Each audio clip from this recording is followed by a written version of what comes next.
What's up, family? What's up, YouTube? It's Fat Pat once again. As you can see, I'm in the office this time, and I got something very serious I want to talk about. Okay, maybe not that serious. These budget builds, man. What's going on?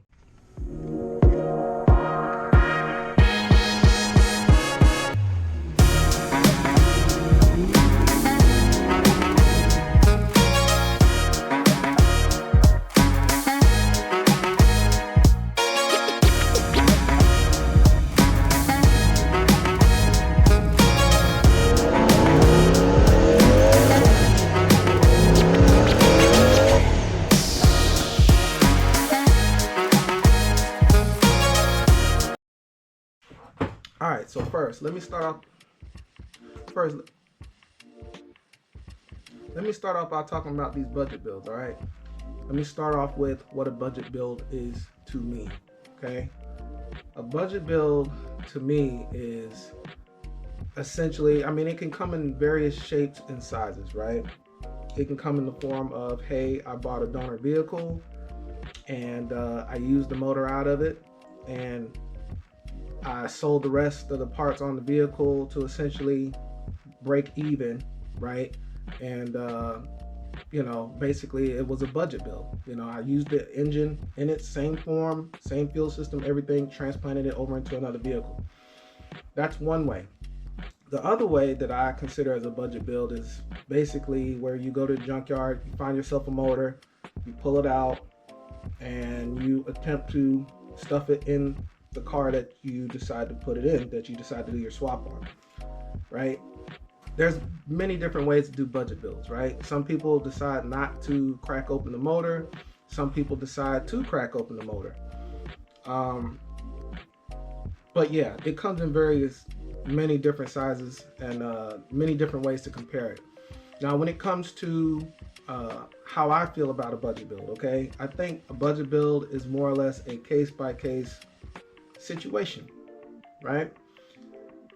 For example, let's say that you have a car that's been sitting around, the old small block 350 is giving you problems, and you decide to just go ahead and do the LS swap to it. Nothing wrong with doing that, taking the motor straight from the junkyard, clean it up. Some of you guys don't even do that. Just go ahead and throw it in there, and as long as it's running, you're good with it. And I think for that kind of person that wants that kind of build, it works for them, right? So there's different scenarios where those kind of budget builds work, right? And also it depends on the type of motor as well. There's some motors, because we can't just limit ourselves just to LS and GM platform. There are certain motors where maybe parts availability may not be a thing. Obviously, the exception isn't the rule here, but we're talking on a general basis, So with my dealings, have I ever done a budget build? Not so much per se, right? And I have a few reasons. Throughout my years of building motors and whatnot, I've just run across so many things when I've torn down motors, and the things that I've seen, whether they were original from factory or, after 100,000 miles or how many ever, or, I've seen other people that have, short blocks that were built by someone else. I pretty much make it so that I have to go through the motor. I have to go through the motor. I don't feel comfortable doing any motor or putting any motor in any one of my personal projects without knowing exactly what was done to it and what's on the inside of the motor. I don't knock budget builds. I think there definitely is a case, a place for budget builds, but just not for me. I've learned quite a few things over time. For the most part, I refuse to do a budget build. Now, there will be a time where, possibly in the future, where I get a particular motor where I may want to do something a little bit more budget friendly because the parts might be a little bit pricey or harder to obtain. But like I said earlier, the exception is not the rule here. We're talking about, general basis. All right. So what are the reasons why I refuse to do a budget build for my own stuff. So one of the reasons that I refuse is, the core. I mean, you got to think, a lot of these motors start off at 100,000 miles, some less than that, but you don't know the life of that motor. You don't know if somebody before you was racing it. You don't know if it was all highway miles. You don't know. And quite honestly, some people don't care. But typically when I put a motor in my car, I want it to be there for a long time. I don't want to have to go in, pull it out. I don't want to constantly be under the hood. You know what I'm saying? I feel like time is one of those valuable things that once you spend it, you ain't getting it back. So I like to spend my time wisely.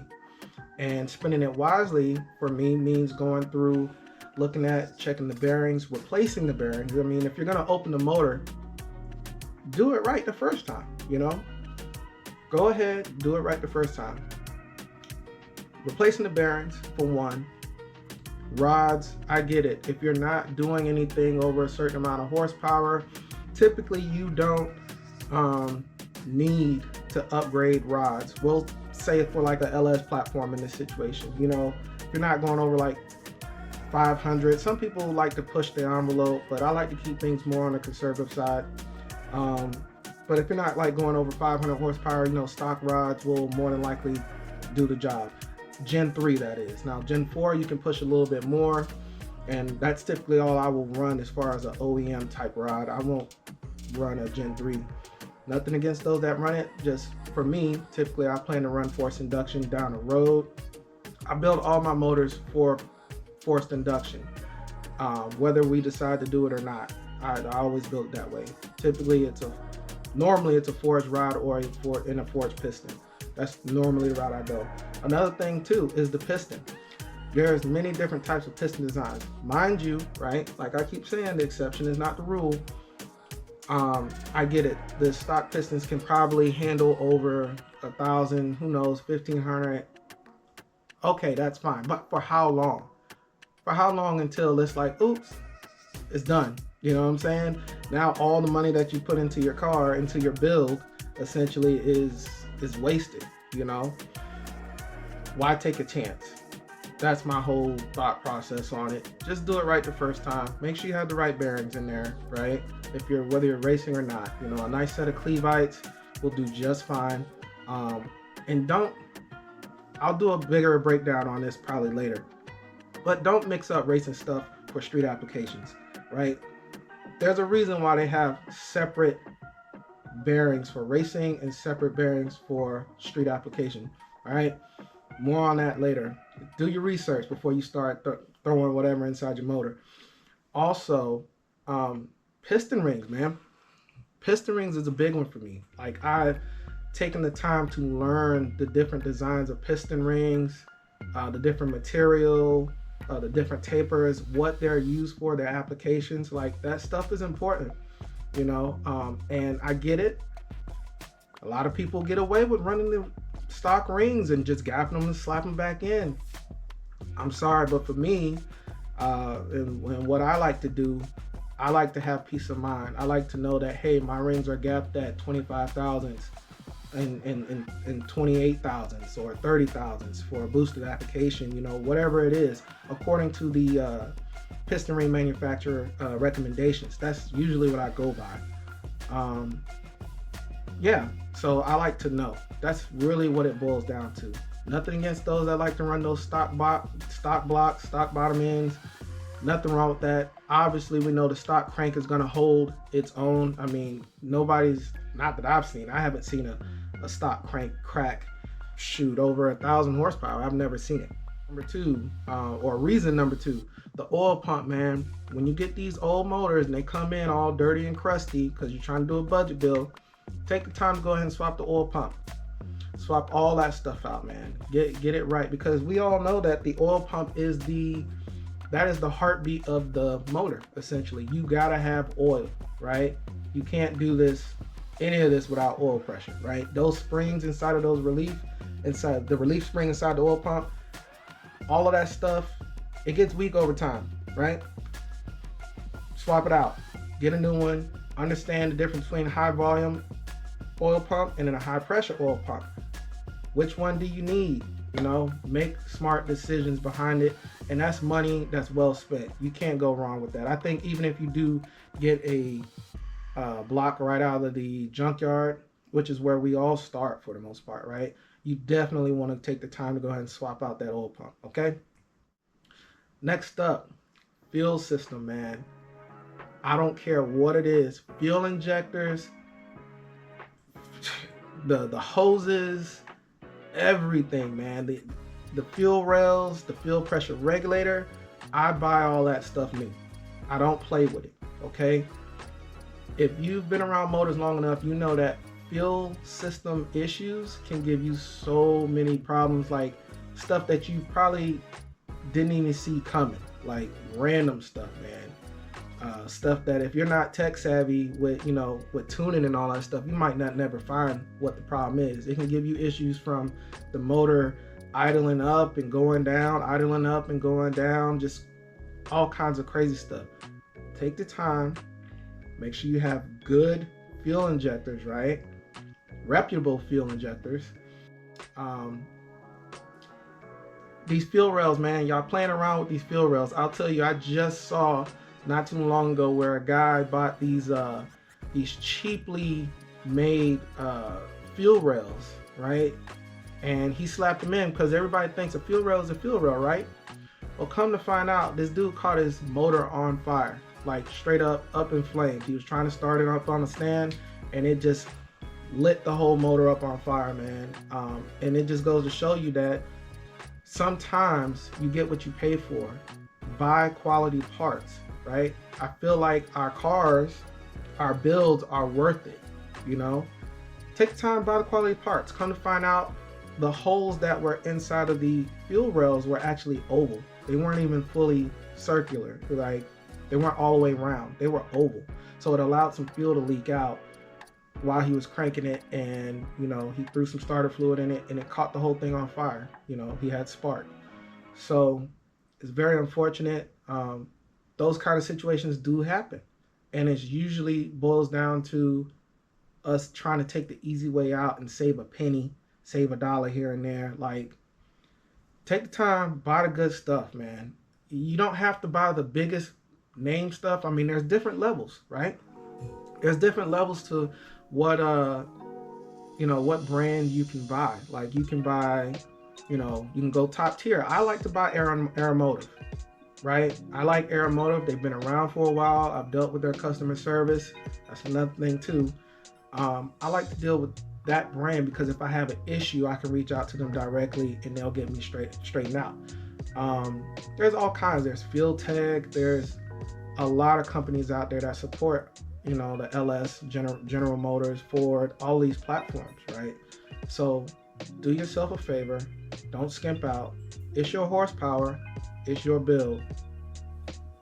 Get the good quality stuff the first time, right? Save yourself the headache. Next up, spark. Typically with spark, I mean, most of us boil it down to just spark plugs, right? Obviously, get yourself some new spark plugs. I mean, you need a good, solid foundation to know, hey, I got fresh spark plugs, I got good fuel injectors, I got this. Like, when you get ready to do that first startup, you want to know that everything is in place and you took the time and everything should be right and correct. When you start having to chase your tail underneath that hood and an hour pass, 2 hours pass, you start to get real frustrated. I know I have. I don't know about you guys. But typically, where people like to skimp out with is the coil packs, man. I'm telling you, man, coil packs, when you get those motors, 100,000 miles, 60,000 miles, who knows, right? People can tell you anything. When you get these coil packs, just replace them. I've had brand new coil packs that were bad, which is the reason why you should buy a reputable brand, but that's a different story. But keep those coil packs, right, in case you want to do some troubleshooting later on, or you get in a tight spot and you need to swap one out, because they do fail sometimes. But start off with a good solid foundation. I know they cost a little bit. Take the time, get you some new coil packs, get you some new the wire, spark plug wires, get all that stuff new, man. Save yourself the headache, save yourself the grief, and yeah, get yourself some new spark type stuff.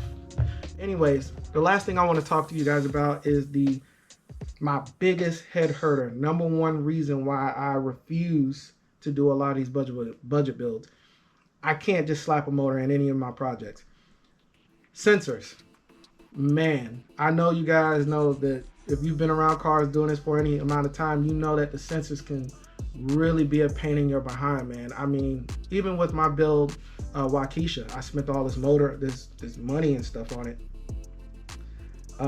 and really invested in making sure that it would be a good, solid daily driver like I needed it to be.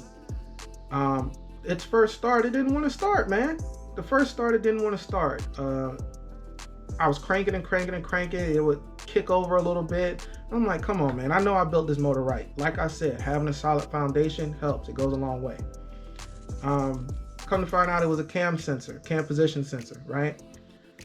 Get good brand new sensors, right? Did I put a brand new sensor? Yeah, I did put a brand new sensor in there, but I didn't go with a reputable brand.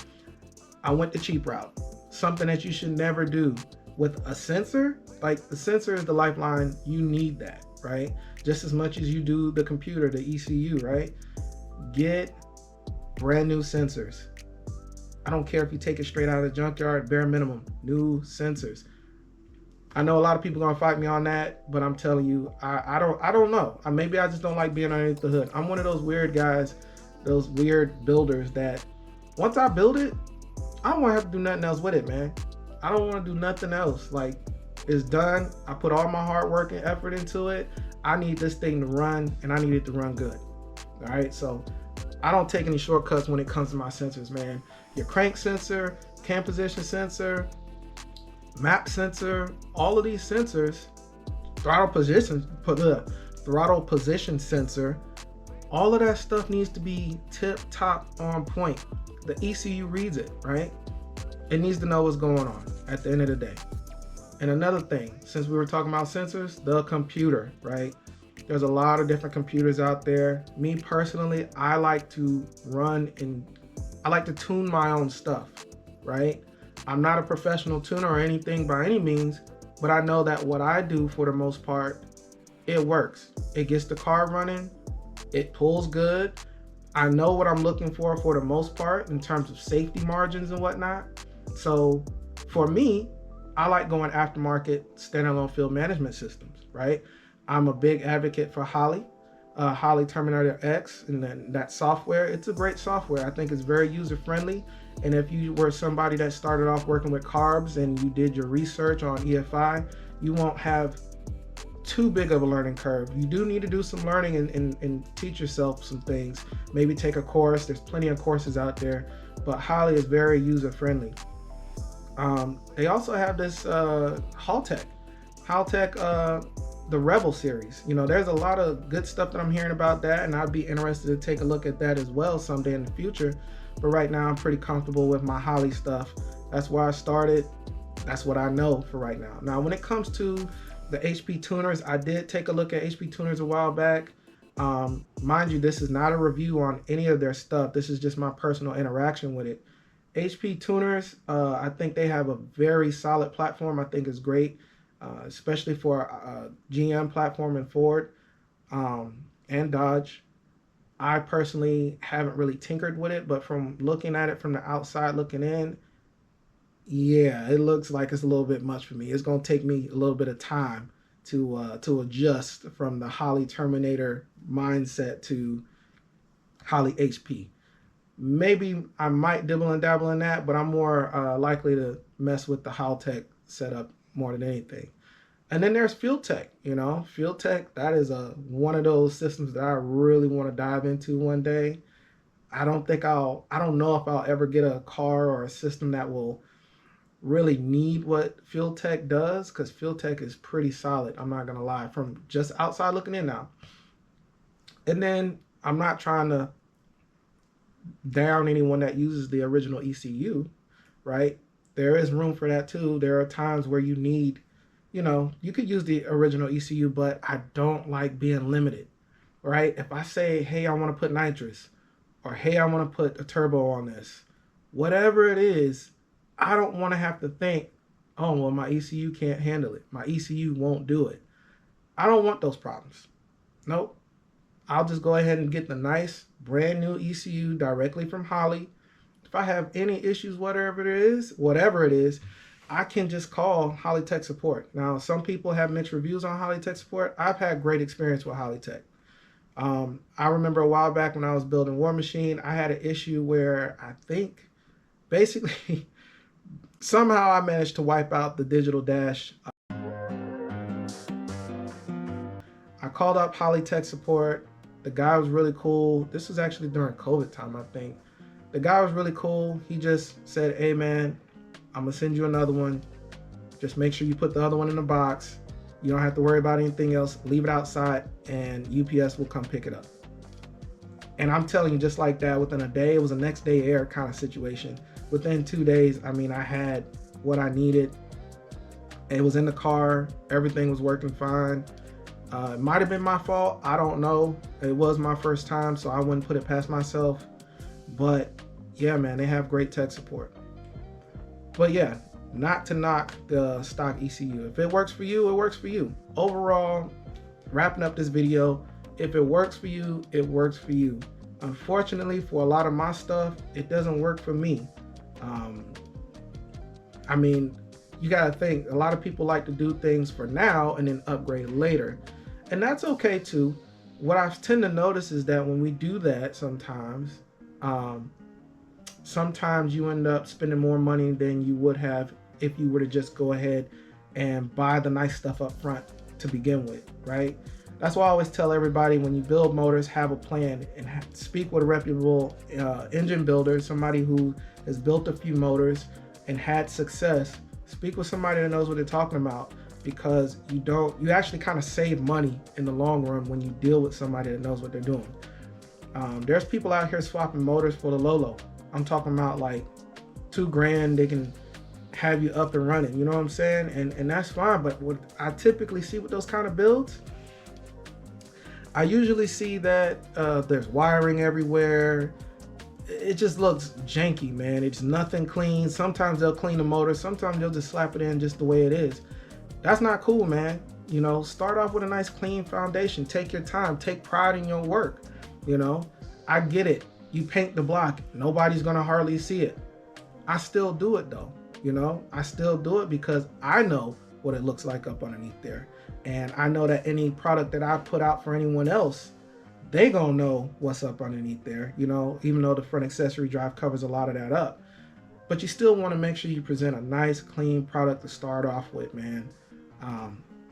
How you do anything is how you do everything. I'm a firm believer in that. So just because you get or you do a budget build, right, doesn't mean that it's bad, okay? However, if you don't pay attention to the details and you don't replace the necessary components, a budget build could not work in your favor later on down the road. Take the time, do the wiring, do everything the right way, right? No, you don't have to replace every single thing. You don't have to have brand new aftermarket heads and all that fancy stuff, right, to get the car running. However, you know, like I say, how you do anything is how you do everything. Take the time to get you some new sensors. Take the time to replace the oil pump. If you find yourself wanting to run boost in the future, make sure you invest in some good hardware, right, for your rod bolts and your main bolts and all that other good stuff, right, and head bolts. Wiring to me is everything, right? The first thing I look at when I come up to a car that's had a swap done recently, I look for the wiring. If the wiring is tucked, hidden, nicely done, loomed, heat shrinked, all that good stuff, man, all the connectors are clean, 9 times out of 10, this is probably a good running motor, and it's probably gonna last a good little while, because how they did with the details, those smaller, finer details, says a lot about the rest of the build as well, assuming that the builder did the wiring and stuff as well, right? If I go in and I see that under the hood there's wiring everywhere, just stuff like electrical tape, and don't get me wrong, I started off doing electrical tape, I didn't know any better, But it says a lot about the quality of the build when you have electrical tape running for the whole harness. You know what I'm saying? There's all kinds of cheap loom and stuff out there, man. Take the time, buy you some good loom. You know, heat shrink it, make it look nice. Label it, something a lot of people don't like to do. Take the time and label it, you know? It really says a lot about your work when you pop the hood. All right? Nothing wrong with budget builds. If you like them, I love them. All right, y'all. Peace.